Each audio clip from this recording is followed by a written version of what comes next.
안녕하세요. 오늘은 기업 대표님들이 꼭 알고 계셔야 할 아주 중요한 전략, 바로 사내근로복지기금에 대해 자세히 설명드릴까 합니다. 요즘 많은 기업들이 직원 복지를 고민하고 계시죠? 그런데 이 복지를 단순히 비용이 아니라 절세와 연결된 전략적인 수단으로 활용할 수 있다는 사실 알고 계시나요? 사내근로복지기금은 직원들의 주거, 교육, 의료, 문화생활까지 다양한 복지 혜택을 제공할 수 있는 제도인데요. 놀라운 건 이 기금을 통해 법인세까지 줄일 수 있다는 점입니다. 복지를 통해 기업 이미지를 높이고 직원들의 만족도와 충성도를 높이면서 동시에 세금까지 아낄 수 있다면 그건 단순한 제도가 아니라 기업 경영의 핵심 전략이라고 할 수 있습니다. 먼저 사내근로복지기금이 정확히 무엇인지부터 살펴볼게요. 이 기금은 기업이 일정 금액 또는 자산을 출연해서 직원들의 복지를 위해 운영되는 비영리 기금입니다. 고용노동부의 승인을 받아 독립적인 기금으로 운용되며 기업은 이 기금에 현금뿐 아니라 주식, 자사주, 부동산 등 다양한 자산을 출연할 수 있습니다. 이때 출연한 금액은 전액 비용으로 인정되는데요. 이게 왜 중요하냐면 바로 법인세 절감과 연결되기 때문입니다. 예를 들어 기업의 이익이 10억 원이고 그중 2억 원을 사내근로복지기금으로 출연했다고 가정해 보겠습니다. 그럼 과세 대상이 되는 소득이 8억 원으로 줄어들면서 법인세도 자연스럽게 줄어드는 구조가 되는 거죠. 여기서 끝이 아닙니다. 직원 입장에서 이 기금에서 제공되는 복지 혜택은 근로소득으로 간주되지 않기 때문에 소득세가 부과되지 않습니다. 또한 사대보험 부담도 늘어나지 않기 때문에 기업과 직원 모두 세금과 보험료 부담 없이 복지 혜택을 주고받을 수 있게 되는 거죠. 이게 왜 중요하냐면요.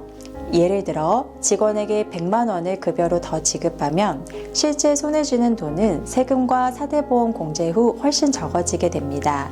하지만 복지기금에서 100만 원 상당의 주거비나 교육비를 지원하면 직원은 100% 혜택을 받을 수 있고 기업도 그 금액을 전액 비용 처리할 수 있습니다. 결국 같은 금액을 쓰더라도 훨씬 효과적인 방식이라는 거죠. 그렇다면 이 사내근로복지기금이 실제로 어떤 용도로 활용되는지 좀 더 구체적으로 살펴보겠습니다. 첫 번째, 직원 주거 안정지원입니다. 서울이나 수도권처럼 전세금, 월세가 비싼 지역에 거주하는 직원들이 많다면 전세자금 대출, 월세 보조 또는 주택 구입 지원 같은 형태로 실질적인 도움을 줄 수 있습니다. 이는 특히 젊은 직원들에게 매우 큰 만족도를 줄 수 있는 복지 항목입니다. 두 번째는 자녀 교육비 및 자기개발 비용 지원입니다. 직원 본인의 대학원 등록금, 어학원 수강비는 물론이고 자녀의 학자금, 방과 후 학습비 같은 부분까지도 지원할 수 있습니다. 이건 단순히 복지를 넘어 직원의 삶의 질을 바꾸는 수준의 복지죠.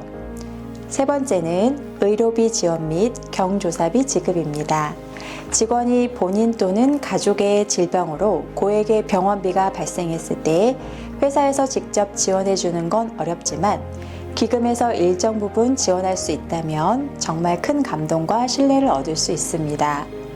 그 외에도 명절 선물, 체육대회, 워크숍, 문화활동비 지원까지 가능하니 기업의 색깔에 맞춰 다양한 형태로 응용할 수 있습니다. 그럼 이제 기업 입장에서 놓치지 말아야 할 중요한 전략 하나, 바로 자사주 출연을 통한 절세 및 지배구조 안정 전략에 대해 말씀드릴게요. 기업이 보유하고 있는 자사주를 복지기금에 출연하면 이 자사주의 시가 상당액을 전액 비용 처리할 수 있어 법인세 절감에 큰 도움이 됩니다. 게다가 복지기금이 이 자사주를 보유하게 되면 이후 배당이 발생할 경우 그 수익을 직원 복지로 활용할 수 있어 주식 수익을 복지로 재투자하는 선순환 구조를 만들 수 있습니다. 일정 기간이 지나면 이 자사주를 소각할 수도 있는데요. 그렇게 되면 발행 주식 수가 줄어들어 주당 가치가 상승하고 경영권 방어에도 유리한 지배구조 안정화 효과까지 기대할 수 있게 됩니다. 결국 복지기금을 활용해 절세, 복지, 경영 안정, 3마리 토끼를 잡을 수 있다는 뜻입니다. 하지만 이러한 강력한 전략에도 반드시 주의해야 할 점들이 있습니다. 첫 번째는 복지기금을 기업의 운영자금으로 전용하는 것은 절대 불가하다는 점입니다. 예를 들어 회사가 일시적으로 자금이 부족하다고 해서 기금에서 돈을 뺏어 쓰는 건 명백한 불법이며 고용노동부 점검 시 법적 책임이 따를 수 있습니다. 두 번째는 기금에서 급여를 대체 지급하는 것도 불가능합니다. 복지기금은 어디까지나 복지에 국한돼야지 기본급, 상여금 같은 급여 항목을 대체할 수는 없습니다. 세 번째는 운영의 투명성입니다. 일부 사례에서는 대표이사 가족이나 임원이 기금 혜택을 과도하게 받는 일이 발생하는데요. 이런 경우엔 외부 감사 시 바로 적발되며 세제 혜택이 무효가 되거나 추징 및 과태료 부과 등의 리스크가 생길 수 있습니다. 따라서 기금 운영 시에는 명확한 내부 규정을 만들고 외부 전문가의 자문과 정기적인 감사 체계를 갖추는 것이 꼭 필요합니다. 지금까지 사내근로복지기금에 대해 깊이 있게 살펴봤습니다. 이 제도는 단순히 직원들에게 복지를 주는 것뿐만 아니라 절세와 기업 경영 전략의 중심으로 활용될 수 있는 강력한 수단입니다. 복지를 비용이 아닌 전략적 투자로 보는 관점이 필요하며 기업 규모에 상관없이 제대로 활용한다면 아주 큰 혜택을 얻을 수 있습니다. 다음 편에서는 이 복지기금과 연계해서 사용할 수 있는 선택적 복지제도에 대해 얘기해 볼 텐데요. 직원이 본인의 라이프 스타일에 따라 직접 복지 혜택을 선택할 수 있게 되는 요즘 기업들의 필수 복지 시스템이라고 할 수 있습니다. 사내근로복지기금과 선택적 복지제도, 이 두 가지를 함께 활용하면 더욱 큰 시너지를 낼 수 있으니 이 편도 꼭 시청해 주시길 바랍니다. 그럼 다음 영상에서 뵙겠습니다. 감사합니다.